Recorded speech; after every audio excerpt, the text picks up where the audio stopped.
김동섭의 인사이트, 주식명가 MTNW 김동섭 어드바이저의 시각을 듣겠습니다. 안녕하십니까? 네, 안녕하세요. 어쨌든 FOMC 회의 이후를 보고 눈치 보기 혹은 공략들을 하고 있는 걸 텐데요. 예, 미증시, 국내 증시 흐름 읽어주십시오. 미국 시장이 참 어렵습니다. 왜 어렵냐면 다우가 한동안 그 횡보를 했었잖아요. 횡보를 했고 그 사이 나스닥이 올라가면서 시장을 이끌었는데 나스닥이 좀 흔들릴만 하니까 다우가 갑자기 올라옵니다. 이제 거기에는 경기부양책이 진행이 되면서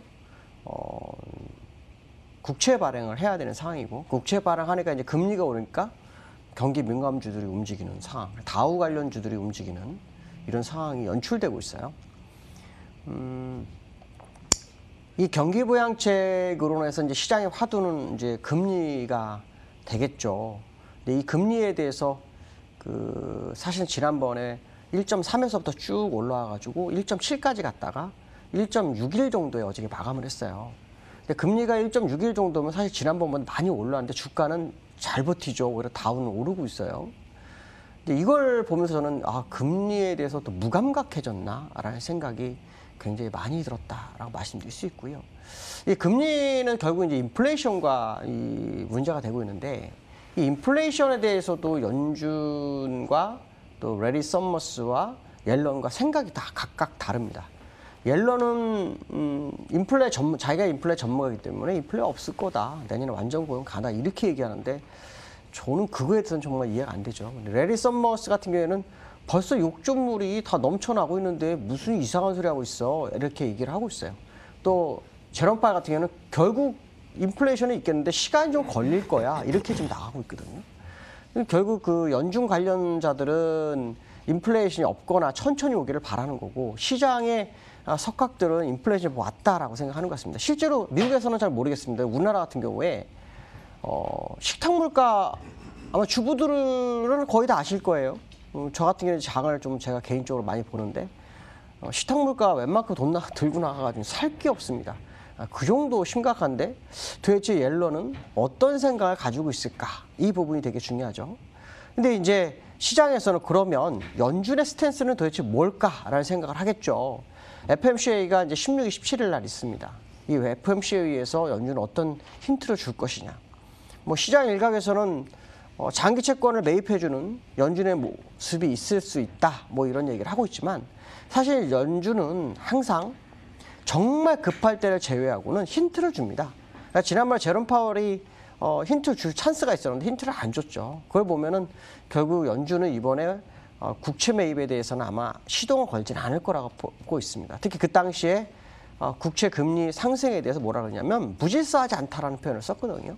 이런 부분 연준에 대해서 우리가 기대할 건 딱 하나밖에 없죠.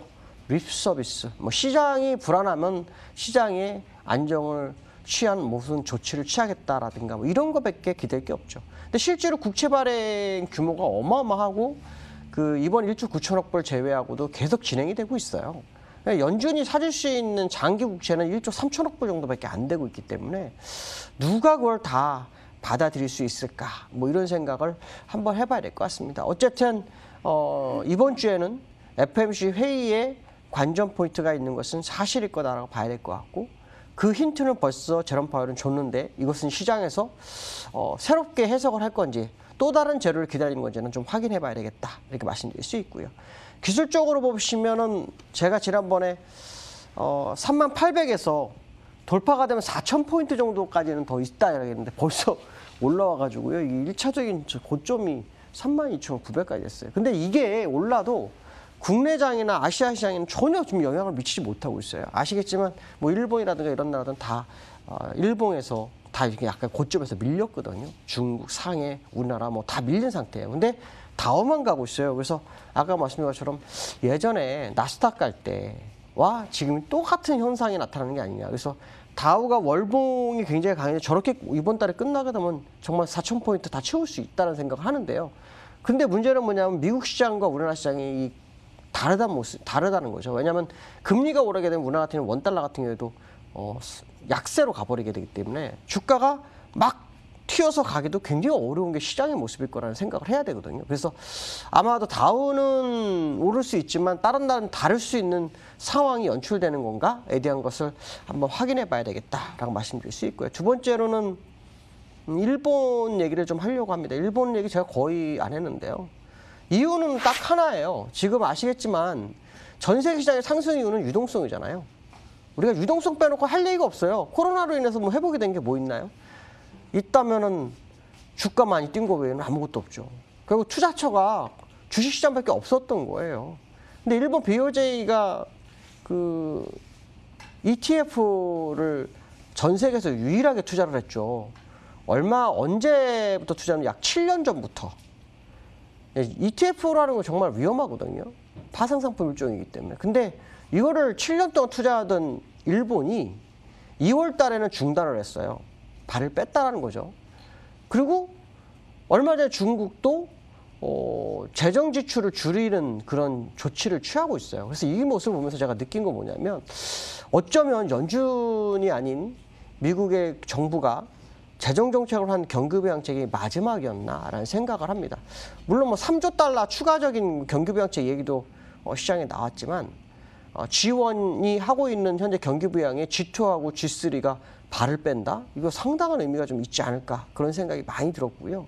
만약에 ETF에서 발을 뺀다라는 것은 시장을 더 이상 받치지 않겠다라는 의미도 있을 수 있고 아니면 이제 미국 경기부양이 끝나기 때문에 유동성 회수의 일부를 미리 준비하는 게 아니냐. 왜냐하면 ETF는 금방 빠지잖아요. 손실이 나기 때문에. 아마 그런 부분도 있지 않을까 생각하는데 한때는 하루에 3조씩 샀던 일본입니다. ETF를. 그러니까 이건 지금 상당한 의미를 부여할 수 있지 않을까 생각되는데요. 기술적으로 보면은 그 시점이 미국하고 좀 다르잖아요. 차트가. 미국은 치고 가는데 일본은 약간 흔들리고 있는 모습이 나오고 있죠. 파동도 있고 이런 모습을 보면은 일본도 역시 미국과는 다른 행보를 보이고 있다. 이거는 결국 새로운 유동성이 나오기는 쉽지 않을 수 있지 않을까. 뭐 이런 생각 해봐야 되겠다라고 말씀드릴 수 있고요. 세 번째로는 어제 시장의 화두죠. 연기금. 연기금이 계속 매도해서 올해 들어서 약 한 12조 정도 매도를 했는데 어저께 1,100억을 삽니다. 그리고 현재도 240억을 사요. 그러니까 이제 시장에서는 드디어 연금이 돌아왔구나라는 생각을 할 수 있죠. 연기금이 어차피 주식을 가져가야 될 프로테이지는 16.8% 정도니까 15조 나와야 되는 건 사실이에요. 추세적으로 나오는 건 맞아요. 그러니까 연초에 다 털어내고 연말 가면서 다시 채우는 게 더 나을 수 있다는 생각을 하는데 일단 시장이 좀 부담이 됐는지 물량을 회수를 하고 있어요. 회수를 하고 있는데 이게 이제 혹시나 이런 생각을 저는 하고 있어요. 혹시 이것 때문에 그런가? 그러니까 외국인이 지난번에 1조 7천억 정도 지금 외국인 제가 보여드린 거거든요. 어제 2,100억, 오늘 1,100억이 나오고 있는데 외국인들이 갑자기 한 2조 5천억이 들어왔어요. 이것 때문에 혹시 주가가 반등을 할까에 대한 생각을 하는 것 같아요. 저는 근데 이 돈이 진짜인지 아닌지에 대해서 좀 고민을 굉장히 많이 하고 있어요. 왜냐하면 지난번에도 1조 7천억에서 2조 정도가 삼거리에 싹 들어왔다가 그냥 나간 게 2번 있었어요. 요 근래에. 그리고 지금 3번째 들어왔는데 지금 또 그래요.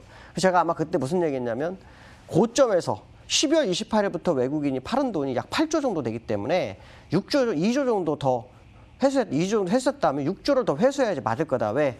지난번 11월부터 외국인이 끌어올린 1000포인트가 있고 그 이후에 물량을 다 버린 상태에서 외국인이 사는 느낌을 주려면 위에서 파는 것만큼은 다 회수해야 될 거다라는 게 기본 전제거든요. 그러니까 그 회수를 안 하고서 일부가 들어왔다? 그러면 도대체 뭐 가겠다는 의지냐 아니냐 이 부분인데 요게 들어오고 난 다음부터 연기금이 들어와요.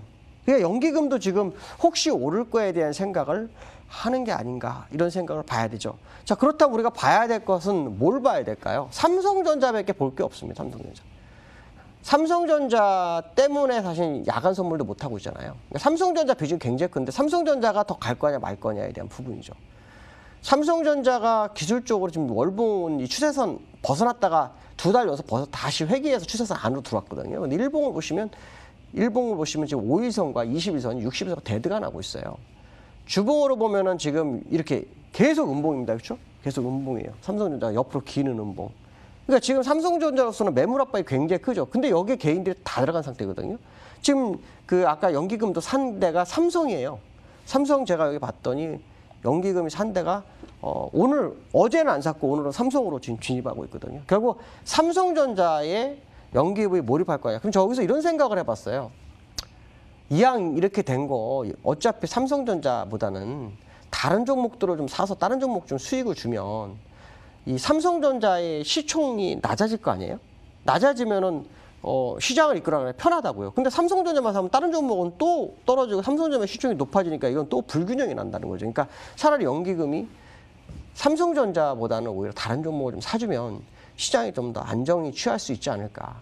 너무 시가총이 한쪽으로 몰려있고 개인들이 몰려있기 때문에 한번 흔들어가지고 무너지기 시작하면 굉장히 어렵죠. 근데 요즘 삼성전자의 이슈가 별로 안 좋은 이슈가 좀 나오기 쉽어요. 이게 조금 제가 꺼림칙해요. 하나는 뭐냐면 세계 최초라는 반도체 세계 최초라는 수식어를 가지고 있는 게 삼성전자입니다. 29년째. 근데 그 세계 최초라는 것을 미국 마이크론한테 뺏겼어요. 얼마 전에. 뺏겼고 이 삼성전자가 그걸 뺏겼면서 나온 게 뭐냐면 기술 격차의 기간입니다. 이 이전에는 한 4년. 근데 얼마 전에 2년. 지금은 제로. 없습니다. 그 얘기는 무슨 말이냐면 이제 삼성전자가 선두로 치고 가기 위해서 새로운 전략이 나왔는데 그렇지 못한 상황이 아닌가. 이런 생각도 해봐야 될 것 같습니다. 오늘 여기까지 하겠습니다. 감사합니다.